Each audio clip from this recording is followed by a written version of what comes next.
ராமசாமி, ஒரு national narrative இல்லை, இந்த முடிவையும் பார்த்துக்கோங்க, மக்களுடைய பார்வை என்னவா இருக்குன்னு. நேஷனல் நரேட்டிவை இந்த முறை செட் பண்ண முடியல, தோல்வி தான் அவங்க. அதனால தான் ஒவ்வொரு மாநிலத்திலும் வெவ்வேறு விதமாக பேசுகிறார் அப்படிங்கிறார் அவர்.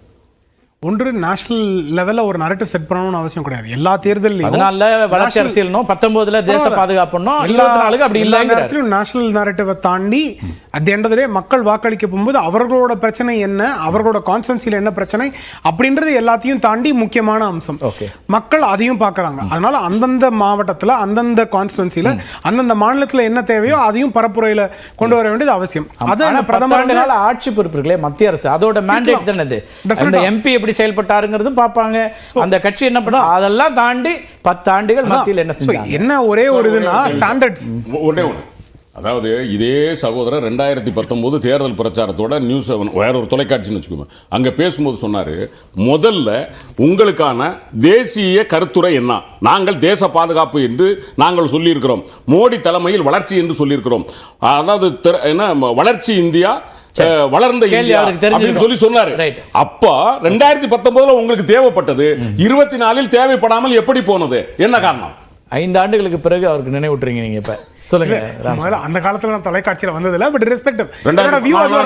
நியூஸ் 7 எடுத்து காமிச்சிட்டா, சரி. நியூஸ் 2014 நீ உட்காரல, 19 இல்ல, சரி ரைட், நான் எடுத்து காமிச்சிட்டா, சரி ஓகே. அது எந்த ஆண்டுன்றதுல வேணா கேள்வி இருக்கலாம். 2021 இருக்கலாம், மேபி. ஓகே 19 இல்ல. ஓகே, நான் தொலைக்காட்சியிலே வர ஆரம்பிச்சேன். சோ irrespective வியூ அதேவா இருந்திருக்கும். நான் அந்த கேள்வியை எடுத்துக்கிறேன். சரி, ரொம்ப சிம்பிளா நான் சொன்னது பேன் இந்தியா இஷ்யூவாகவும் இருக்கலாம், ஆனா localized issue at the end of the day ஜெயிக்கிறதுக்கான வாய்ப்பு ஒன்று. இரண்டாவது, இந்த பிரதமரை பொறுத்த வரைக்கும் மக்கள் கிட்ட அன்னைக்கு என்ன கொண்டு போய் சேர்க்கணும், அவங்களோட எமோஷன் என்ன அப்படின்னு லோக்கலா அந்தந்த ரீஜன்ல. அதனாலதான் கேம்பெயினை பார்த்தா சாரும் சொன்னாங்க, ஒவ்வொரு இடத்துலயும் வேற வேற பேசிட்டே வராங்க. எல்லா ப்ராப்பரா கேம்பெயின் ரன் பண்றவங்களும் அவங்க அந்த கான்ஸ்டன்சிக்கு என்ன தேவை, அந்த மேடைக்கு என்ன தேவை அப்படின்னு பேசுறாங்க, என்ன தேவையோ அதை பேசுறாங்க, பண்ண முடியும். அத அவர் ஸ்மார்ட்டா ஹேண்டில் பண்றாரு. இத மற்ற கட்சிகள் வந்து நாங்க எல்லா இடத்துலயும் ஒண்ணுதான் பேசுறோம் அப்படின்னா அங்க இருக்க மக்கள் அதோட ரிலேட் பண்ணா அவங்களுக்கு பெனிஃபிட். ரிலேட் பண்ணல அப்படின்றதா இன்னைக்கு இருக்கிற ஒரு இது.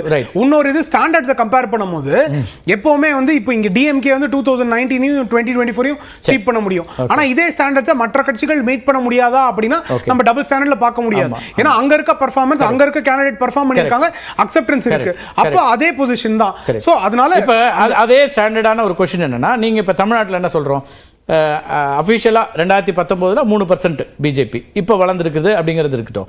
அப்போ 3%லேருந்து இங்கே இடங்களை பெறக்கூடிய அளவுக்கு பிஜேபி வரும், நாங்கள் தான் பெரிய அளவுக்கு வெற்றி பெறுவோம்னு பிஜேபி இங்கே சொல்லுதுன்னா, அதே ஏன் காங்கிரஸ் வந்து யூபியில் சொல்ல முடியாது? 20% மார்ஜினை நாங்கள் அடிச்சு எல்லாரும் கேம்பெயின்ல சொல்லிக்கலாம். ஆனா அனலைஸ் பண்ணும்போது நிதர்சனமான உண்மை என்னது, அதேதான் இன்னைக்கும் திமுக வந்து இன்னைக்கு லீடிங். ஒன்றும் இல்லை, ஜூன் 4 நம்ம பார்க்கலாம்.